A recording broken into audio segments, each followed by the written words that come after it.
नमस्कार दोस्तों, स्वागत है आपका आज के मुख्य समाचारों में। जी हाँ दोस्तों, यहाँ पर आपको देखने को मिलेगी सुबह से लेकर शाम तक की तमाम बड़ी खबरें, मुख्य समाचार, ब्रेकिंग न्यूज अपडेट के रूप में। तो दोस्तों, आप सभी लोगों से एक छोटी सी रिक्वेस्ट है, इस वीडियो को ज़्यादा से ज़्यादा लाइक और शेयर करें। तो चलिए दोस्तों, जान लेते हैं आज की पहली बड़ी खबर। 7 महीने बाद कोरोना के डेली केस 6000 के पार। केंद्र ने कहा राज्यों के स्वास्थ्य मंत्री टेस्टिंग बढ़ाए, इमरजेंसी हॉटस्पॉट्स की पहचान करे। तो दोस्तों, देश में कोरोना मरीजों की संख्या में एक बार फिर से इजाफा होने लगा है और पिछले 24 घंटों में देश में 6050 नए मामले सामने आए हैं, जबकि दोस्तों 14 लोगों की मौत हुई है और एक्टिव केस का आंकड़ा भी 28,303 हो गया है। वही दोस्तों, इधर स्वास्थ्य मंत्री मनसुख मांडविया ने शुक्रवार को राज्यों केंद्र शासित प्रदेशों के साथ रिव्यू की मीटिंग भी की है। तो दोस्तों, मांडविया ने राज्यों के स्वास्थ्य मंत्रियों से 10 और 11 अप्रैल को सभी अस्पतालों का दौरा कर मॉक ड्रिल का रिव्यू करने को कहा है। वही दोस्तों, मांडविया ने कहा है कि हमने कोरोना की वर्तमान स्थिति की समीक्षा की है और राज्यों को इमरजेंसी हॉटस्पॉट्स की पहचान करने, टेस्टिंग, जीनोम सीक्वेंसिंग बढ़ाने और अस्पतालों की बुनियादी सुविधाओं को बेहतर करने के निर्देश दिए हैं। इसके अलावा दोस्तों, कोरोना से जुड़े नियमों का सख्ती से पालन करने को भी कहा गया है। तो दोस्तों, मांडविया ने कहा कि हमें सतर्क रहने की जरूरत है, घबराने की नहीं। वर्तमान में ओमिक्रॉन का सब वेरिएंट देश में फैल रहा है और इसमें अस्पतालों में भर्ती होने की जरूरत नहीं है। और इससे पहले बुधवार को कोविड एम्पावरमेंट वर्किंग ग्रुप ने भी समीक्षा की बैठक की थी। इसके बाद दोस्तों, अगली बड़ी खबर। अकाल तख्त जत्थेदार बोले अमृतपाल सरेंडर करे। तलवंडी साबो में फ्लैग मार्च से माहौल बिगाड़ा जा रहा, सरकारें पंजाब को दबाने की कोशिश कर रही है। तो दोस्तों, पंजाब में पैदा हुए माहौल के बीच जत्थेदार ज्ञानी हरप्रीत सिंह ने वारिस पंजाब डे के चीफ अमृतपाल सिंह को सरेंडर करने को कहा है। तो दोस्तों, दरअसल अकाल तख्त की तरफ से श्री दमदमा साहिब में बैठक बुलाई गई थी और बैठक खत्म होने के बाद जत्थेदार ज्ञानी हरप्रीत सिंह ने कौम के नाम संदेश दिया। तो दोस्तों, जत्थेदार ज्ञानी हरप्रीत सिंह ने कहा है कि पंजाब के माहौल को खराब किया जा रहा है और सिख राज का झंडा था उसे खालिस्तान बदनाम करने की साजिश की गई है। वही दोस्तों, दमदमा साहिब में लाखों की गिनती में श्रद्धालु पहुंचे थे, फिर भी पुलिस ने फ्लैग मार्च किया और इससे माहौल भयानक बनाने का भी प्रयास किया जा रहा है। और दोस्तों, यह निंदनीय है और पंजाबी बोलते रहेंगे, उनकी आवाजों को दबा नहीं सकते। पंजाब में रोकोगे तो महाराष्ट्र से, यूएस से, अमेरिका से आवाज उठेगी। इसके बाद दोस्तों, डेमोक्रेसी के 4 पिलर में से एक प्रेस है और अकेले प्रेस ही नहीं, न्यायपालिका को भी छोटा किया जा रहा है और सरकार को पता होना चाहिए और अगर 4 पिलर छोटे किए तो बचना खुद भी नहीं है। इसके बाद दोस्तों, अगली बड़ी खबर। मुंबई में 1000 करोड़ के स्टूडियो पर चला बुलडोजर। राम सेतु और आदिपुरुष जैसी बड़े बजट वाली फिल्म यहाँ शूट हुई थी। तो दोस्तों, मुंबई के मड इलाके में समुद्र किनारे बने अवैध स्टूडियो पर बीएमसी ने शुक्रवार को सुबह बुलडोजर चला दिया। और दोस्तों, इस मामले की शिकायत बीजेपी नेता और पूर्व सांसद किरीट सोमया ने की थी। तो दोस्तों, उन्होंने आरोप लगाया था कि यह अवैध स्टूडियो पूर्व मंत्री आदित्य ठाकरे और असलम शेख की शय पर बनाया गया था। वही दोस्तों, करीब 5 लाख वर्ग फीट में फैला यह हाईटेक स्टूडियो साल 2021 में बना था और दोस्तों, इसे बनाने में करीब 1000 करोड़ रुपए खर्च किए गए थे। वही दोस्तों, इसमें राम सेतु और आदिपुरुष जैसी कई बड़े बजट की फिल्म की शूटिंग हुई है। और दोस्तों, राम सेतु का बजट 1.5 करोड़ और आदिपुरुष का बजट 600 करोड़ बताया जा रहा है। तो दोस्तों, आपको बता दें कि सुबह करीब 11 बजे भाजपा नेता किरीट सोमया ने स्टूडियो का दौरा किया और इस दौरान उन्होंने मीडिया से कहा कि ठाकरे सरकार के भ्रष्टाचार के स्मारक को आज ही नष्ट कर दिया गया। और दोस्तों, उन्होंने कहा कि सरकारी जमीन पर अवैध रूप से बना यह स्टूडियो पूर्व मंत्री आदित्य ठाकरे और असलम शेख की शय पर बना था। इसके बाद दोस्तों, अगली बड़ी खबर। तिहाड़ से मनीष सिसोदिया की देश को चिट्ठी। कहा पीएम का कम पढ़ा लिखा होना देश के लिए खतरा, मोदी के एजुकेशन पर भी सवाल उठाए। तो दोस्तों, दिल्ली शराब नीति केस में आरोपी डिप्टी सीएम मनीष सिसोदिया ने शुक्रवार को तिहाड़ से देश के नाम पर चिट्ठी लिखी है। इसमें दोस्तों, उन्होंने प्रधानमंत्री नरेंद्र मोदी की शिक्षा पर सवाल उठाया और दोस्तों, उन्होंने लिखा कि मोदी कहते हैं कि गांव के स्कूल तक ही उनकी शिक्षा हुई है और लोग कंपनी में मैनेजमेंट रखने के लिए पढ़ा लिखा आदमी ढूंढते हैं। क्या देश के लिए सबसे बड़े मैनेजर को पढ़ा लिखा नहीं होना चाहिए? तो दोस्तों, मनीष सिसोदिया शराब नीति केस में सीबीआई और ईडी के केस में आरोपी है और वे अभी तिहाड़ जेल में बंद है और वे राउच एवेन्यू कोर्ट और दिल्ली हाई कोर्ट में जमानत के लिए अपील भी कर चुके हैं। तो दोस्तों, मनी लॉन्ड्रिंग केस में जमानत पर 12 अप्रैल को सुनवाई होगी और कोर्ट उनकी न्यायिक हिरासत 17 अप्रैल तक बढ़ा चुकी है। तो दोस्तों, इसके बाद आपको जानकारी के लिए बता दें कि दिल्ली शराब नीति मामले से जुड़े मनी लॉन्ड्रिंग केस के तहत सिसोदिया को जमानत याचिका पर अब 12 अप्रैल को सुनवाई होगी और इसके अलावा कोर्ट ने उनकी न्यायिक हिरासत 17 अप्रैल तक बढ़ा दी है। वही दोस्तों, सिसोदिया सिसोदिया को 26 फरवरी को सीबीआई ने 9 घंटे की पूछताछ के बाद गिरफ्तार किया था। इसके बाद दोस्तों अगली बड़ी खबर, प्रॉपर्टी डीलर किडनैपिंग में अतीक और उसके बेटे पर तय आरोप। पेशी पर पहुंचे माफिया का बेटा बोला घर की महिलाओं को फंसाया जा रहा। तो दोस्तों मेषपाल अपहरण केस में उम्र कैद की सजा काट रहे माफिया अतीक अहमद पर किडनैपिंग के एक और केस में आरोप तय किए गए हैं। तो दोस्तों शुक्रवार को लखनऊ की सीबीआई कोर्ट ने प्रॉपर्टी डीलर अपहरण केस में अतीक के अलावा उसके बेटे उमर सहित 12 लोगों पर आरोप तय किए हैं।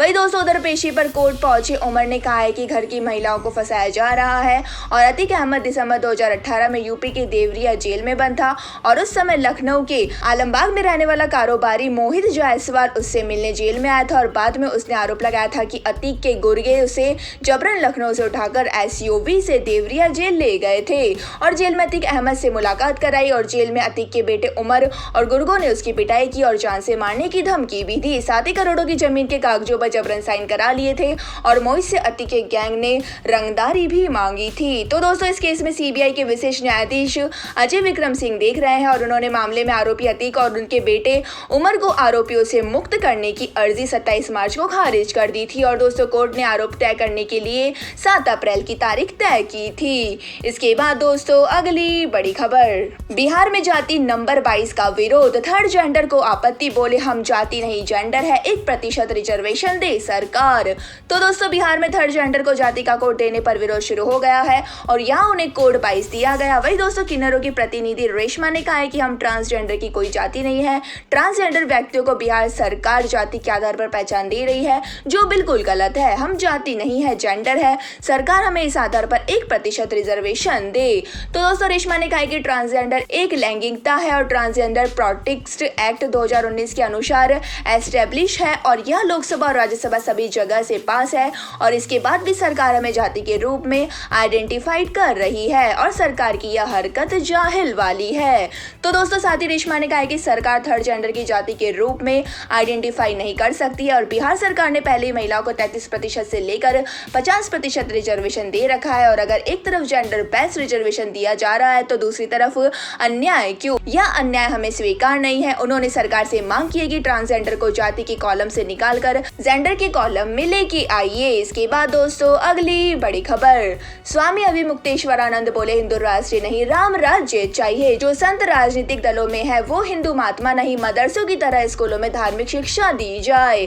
तो दोस्तों रायपुर पहुंचकर ज्योतिष पीठ के प्रमुख शंकराचार्य अभिमुक्तेश्वरानंद सरस्वती ने कहा कि हमें हिंदू राष्ट्र नहीं चाहिए, हम राम राज्य की कामना करते हैं। हिंदू राष्ट्र तो रावण और कंस के पास भी थे लेकिन प्रजा परेशान थी और सबसे आदर्श कोई राज्य था तो वह राम राज्य। और राजनीतिक पार्टी में शामिल हुए संतों को लेकर कहा कि ऐसे संत हिंदू महात्मा नहीं है और मदरसों की तरह स्कूल में भी बच्चों को धार्मिक शिक्षा दी जानी चाहिए। तो दोस्तों आपको जानकारी के लिए बता दें कि स्वामी अभिमुक्तेश्वरानंद के हिंदू राष्ट्र पर दिए गए बयान पर मुख्यमंत्री भूपेश बघेल ने कहा कि सीधी सी बात यह है कि जब देश के गृह मंत्री ने इंटरव्यू में कहा था कि देश अंबेडकर साहब के बयान संविधान के अनुसार चलेगा, उसके बाद जितने भी हिंदू राष्ट्र की मांग करने वाले लोग हैं उनको तो हमेशा का घेराव कर देना चाहिए क्योंकि हिंदू राष्ट्र तो छत्तीसगढ़ से या किसी दूसरे राज्य से लागू नहीं होगा, यह तो पूरे देश में लागू होगा। और जब देश के गृह मंत्री बयान दे रहे हैं तो उसके खिलाफ में कोई एक शब्द नहीं बोल रहे हैं। जो शंकराचार्य ने बात कही वह बिल्कुल सही कही है। इसके बाद दोस्तों अगली बड़ी खबर,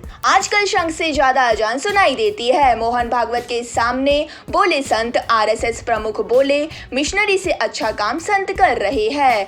तो दोस्तों राष्ट्रीय स्वयंसेवक संघ की ओर से देश में तीसरी बार और राजस्थान में पहली बार आयोजित हो रहे 3 दिवसीय राष्ट्रीय सेवा संगम की शुरुआत जयपुर में हुई है और दोस्तों आरएसएस प्रमुख मोहन भागवत ने संगम के उद्घाटन पर कहा कि दुनिया भर में मिशनरी समाज के लोग हॉस्पिटल स्कूल चलने के साथ सेवा पर काम कर रहे हैं और जब हमने देश घूमकर देखा संत समाज क्या कर रहा है तो हमें पता चला कि जो काम मिशनरी कर रहे हैं संत उनसे अच्छा काम कर रहे हैं। वही दोस्तों उन्होंने कहा कि संघ की स्थापना से ही स्वयंसेवक सेवा कर रहे हैं और सेवा की मानसिकता सब में होती है, बस उसे जगाना पड़ता है और हम प्रयास कर रहे हैं कि सेवा के जरिए आज ही समाज स्वस्थ हो जाए। इससे पहले दोस्तों हमें स्वस्थ होना पड़ेगा। हमारे समाज में यदि कोई पीछे है तो यह हमारे लिए अच्छी बात नहीं है और सबको सम्मान और अपने जैसा मानकर इस समाज को आगे बढ़ा सकते हैं। कमजोर लोगों को ताकत देनी होगी। वही दोस्तों उन्होंने यह भी कहा कि हमारे हमारे समाज में कई ऐसी घूमतू लोग हैं जिन्होंने देश की आजादी की लड़ाई लड़ी और वे झुके नहीं, स्वतंत्रता के लिए लड़ते रहे और वे कहीं ना कहीं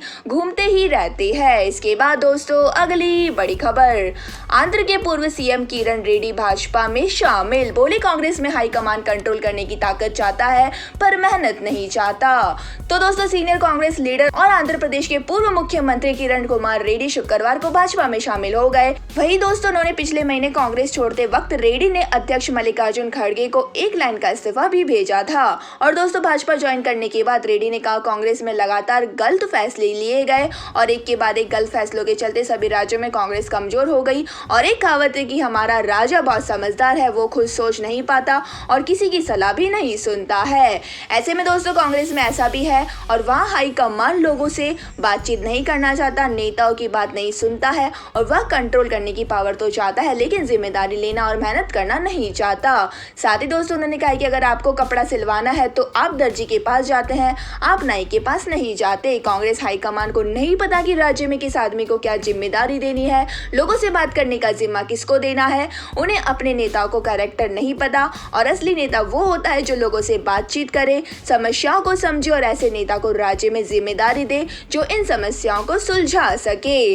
तो दोस्तों आपको बता दें कि रेड्डी पहले भी कांग्रेस से इस्तीफा दे चुके हैं और 2014 में जब यूपीए सरकार ने आंध्र से तेलंगाना को अलग करने का फैसला किया तब रेड्डी ने विरोध पार्टी छोड़ दी थी। इसके बाद दोस्तों जाने अगली बड़ी खबर, लेकिन उससे पहले आप सभी लोगों से मेरी एक छोटी सी रिक्वेस्ट है, अगर दोस्तों आपको माय न्यूज पसंद आ रही है तो इसे एक छोटा सा लाइक जरूर दे दीजिएगा और अगर पसंद नहीं आ रही है तो बेशक आप इसे डिसलाइक भी कर सकती है, लेकिन दोस्तों लाइक और डिसलाइक जरूर कीजिएगा क्योंकि यही हमारी मेहनत का फल होता है और इसी से हमें पता चलता है कि आप सभी लोगों को माय न्यूज पसंद आ रही है या नहीं।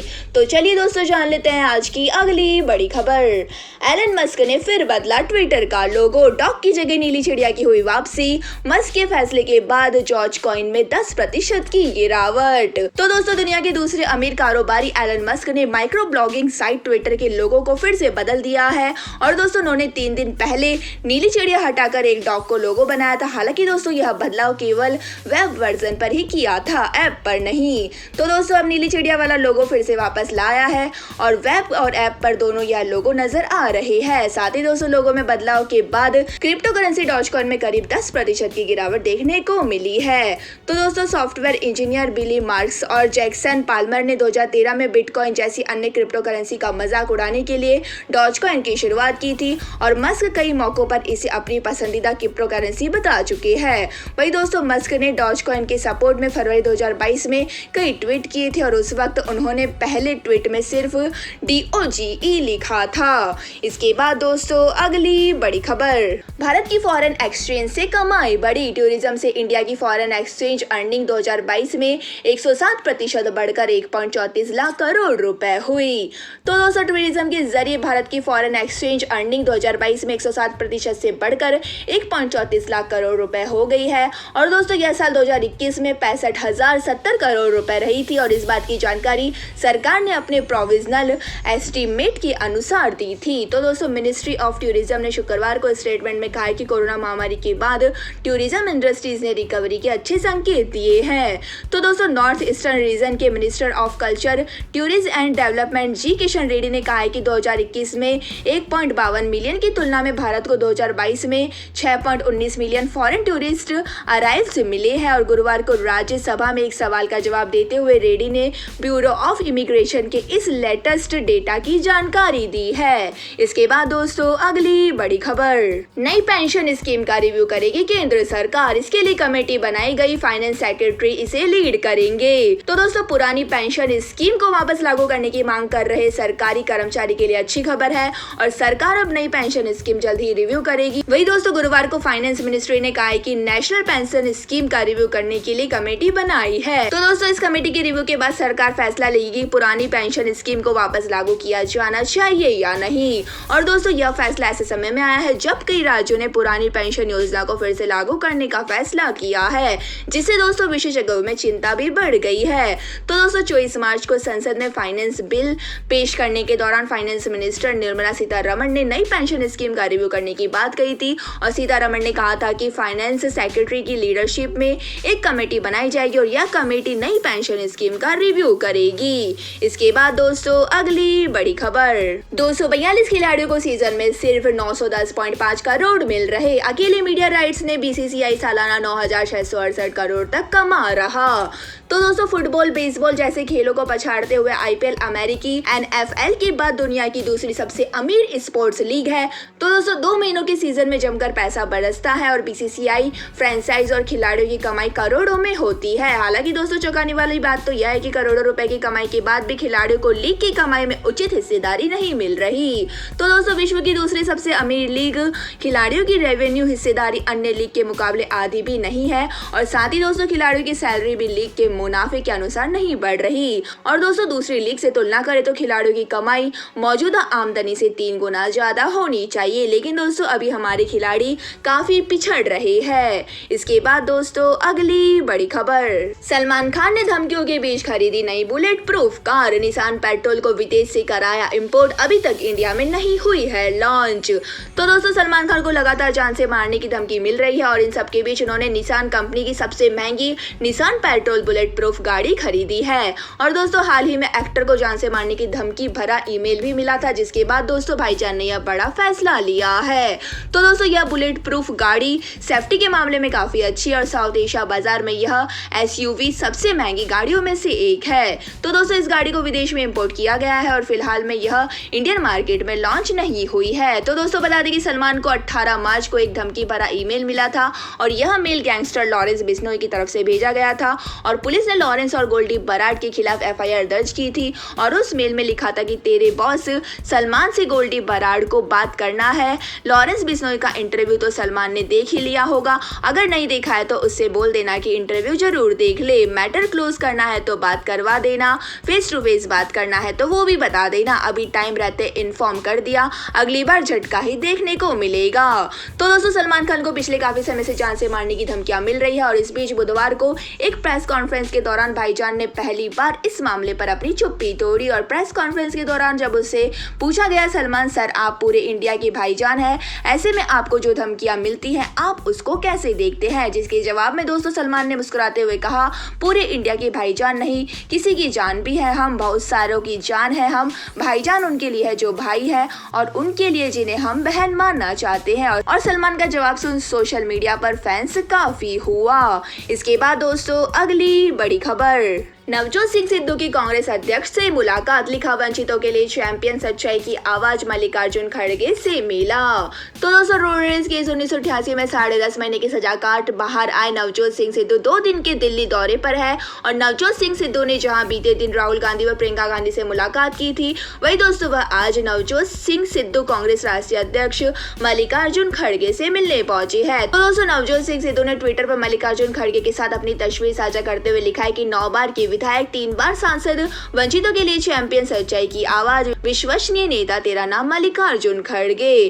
तो दोस्तों, नवजोत सिंह सिद्धू ने बीती शाम अपने ट्विटर अकाउंट पर राहुल गांधी और प्रियंका गांधी के साथ अपनी तस्वीर भी अपलोड की और इसी के साथ ही नवजोत सिंह सिद्धू ने लिखा, आज नई दिल्ली में अपने मेंटोर राहुल जी और मित्र दार्शनिक मार्गदर्शन प्रियंका जी से मुलाकात हुई है। आप मुझे जेल में डाल सकते हैं, मुझे धमका सकते हैं, मेरे सभी वित्तीय खातों को ब्लॉक कर सकते हैं, लेकिन पंजाब और मेरा नेताओं के लिए मेरी प्रतिबद्धता ना तो झुकेगी और ना ही 1 इंच पीछे हटेगी। इसके बाद दोस्तों, अगली बड़ी खबर, पहली बार आदि कैलाश तक गाड़ियों से जा सकेंगे श्रद्धालु। उत्तराखंड में BRO ने 20,000 फीट की ऊंचाई पर बनाई 130 किमी लंबी सड़क। तो दोस्तों, उत्तराखंड के पिथौरागढ़ जिले में 4 मई से आदि कैलाश और ओम पर्वत की यात्रा शुरू होगी। वही दोस्तों, श्रद्धालु पहली बार तवा घाट से आदि कैलाश और ओम पर्वत तक वाहनों से भी जा सकेंगे।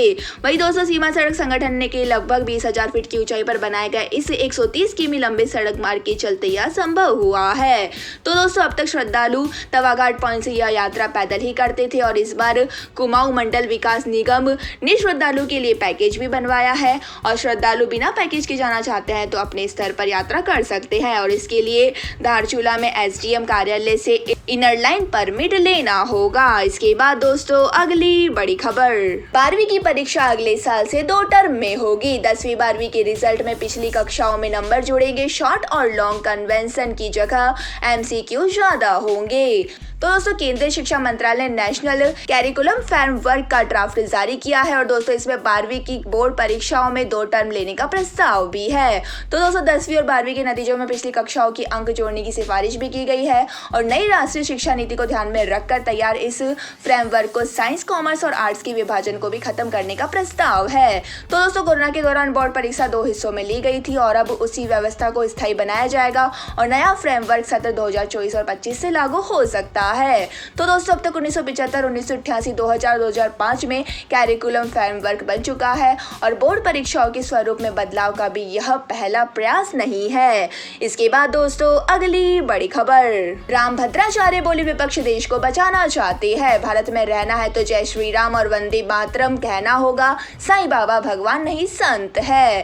तो दोस्तों तुलसी पीठाधीश्वर जगत गुरु स्वामी राम भद्राचार्य महाराज ने शुक्रवार को आगरा में कहा, हिंदुत्व देवो भवः और राष्ट्रीय देवो भवः। हिंदुत्व को देव मानो और भारत को राष्ट्रीय मानो, क्योंकि विपक्ष इस देश को बेचना चाहते हैं। हम ऐसा नहीं होने देंगे। जिसे अब भारत में रहना होगा उसको जय श्री राम कहना होगा। तो दोस्तों राम भद्राचार्य ने कहा कि अब कोई यह नहीं कह सकता है कि वंदे मातरम नहीं कहेंगे। भारत में रहना होगा तो वंदे मातरम कहना होगा। और दोस्तों उन्होंने यह भी कहा कि साईं बाबा भगवान नहीं संत है। जगत गुरु राम भद्राचार्य आगरा के कोठी मीना बाजार में श्री राम कथा के दौरान चौथे दिन यह बात बोल रहे थे। वही दोस्तों आपको बता दें कि स्वामी राम भद्राचार्य ने कहा कि डॉक्टर भीमराव अंबेडकर द्वारा रचित संविधान के पहले पन्ने पर भी सीताराम का ही चित्र था और जिस पर 100 लोगों के हस्ताक्षर हुए थे और हम 2000 साल सोते रहे। विदेशी लोगों ने हमारे सर्वनाश कर दिया और इसी आगरा के कोठी मीना बाजार में अकबर ने सब्जियों की तरह महिलाओं की मंडी लगा दी थी और अब राम नाम से हमारी नींद खुल गई है। तो दोस्तों यह थी आज की तमाम बड़ी खबरें। इसके बाद दोस्तों बारी आती है आज के माइंड के उस क्वेश्चन की। जी हाँ दोस्तों, एक आसान से सवाल का जवाब देकर आप जीत सकते हैं एक अमेजिंग सरप्राइज गिफ्ट हमारे यूट्यूब चैनल की ओर से। तो दोस्तों आज का सवाल आपकी स्क्रीन पर आ चुका है। भारत की सबसे पुरानी पर्वत श्रृंखला कौन सी है? जी हाँ दोस्तों, अगर आप जानते हैं भारत की सबसे पुरानी पर्वत श्रृंखला कौन सी है तो फटाफट से हमारे सवाल का जवाब दें। और दोस्तों अगर आपका जवाब होता है सही और आप चुने जाते लकी विजेता के रूप में तो दोस्तों आपको मिल सकता है एक अमेजिंग सरप्राइज गिफ्ट हमारे यूट्यूब चैनल की ओर से। तो दोस्तों जल्दी से वीडियो को लाइक कर दीजिए, चैनल को सब्सक्राइब करके बेल आइकन भी दबा दीजिए। धन्यवाद दोस्तों। वंदे मातरम। जय हिंद, जय भारत।